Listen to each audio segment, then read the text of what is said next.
ঠিক আছে, বলেন গোলাপ ফুলের ব্যাপারে কিছু বলেন। এই যে গোলাপ ফুল, এই গোলাপ ফুলটা হচ্ছে আমাদের ইন্ডিয়ার নয়।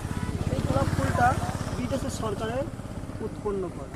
তাই এই গোলাপ ফুল আমাদের ইন্ডিয়াতে এত বাড়ে না, গাছ ঠিকঠাকভাবে হয় না, কারণ এটা আমাদের দেশের মাটিতে এই গোলাপ ফুলটা যত্ন ছাড়া কোনোদিন তৈরি হয় না।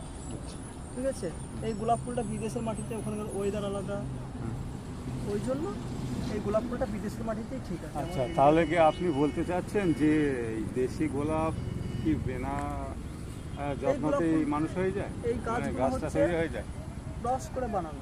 ভালো হয় ফুল? মানে ফুল তুমি যত্নের উপর নির্ভর, তুমি যেমন যত্ন করবে না না, তেমন। এই যে আপনি বললেন না কিন্তু যে এখানে যে আমাদের এটা, এখন আনসিজন চলছে ওয়েস্ট বেঙ্গলের খুব যত্ন করে তৈরি করতে হয়, তাহলে কি যত্ন করে দেশি অবশ্যই তৈরি করতে দেশি গোলাপ কি যত্ন না করেই হয়? গোলাপ ফুল আমাদের ইন্ডিয়ার নয়, গোলাপ ফুলটা হচ্ছে বাইরের দেশ থেকে আসা, গোলাপ গাছটাই বাইরের দেশ থেকে আসা। আচ্ছা, গোলাপ গাছই আমাদের ইন্ডিয়ার নয়, এটা ব্রিটিশের গাছ, ব্রিটিশ সরকার এটা উৎপন্ন করেছে, ব্রিটিশরা তৈরি করেছে গোলাপ ফুল।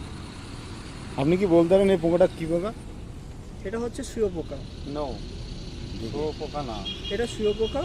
এই কিন্তু পোকাটা এটা দেখেন, এটা ডিজাইনটা দেখেন কত ডিজাইন সুন্দর। আছে, কিন্তু এই পোকাটা থেকে একটা প্রজাপতি জন্ম নেবে, এটাই হচ্ছে এর কারণ।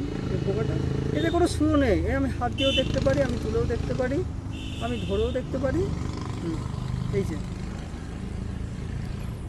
গাছের পাতার রস খেয়ে এরা বেঁচে থাকে, গাছের ডালে এদের বাসা করে, যেখানকার জিনিস সেখানে রাখাই ঠিক আছে এদেরকে।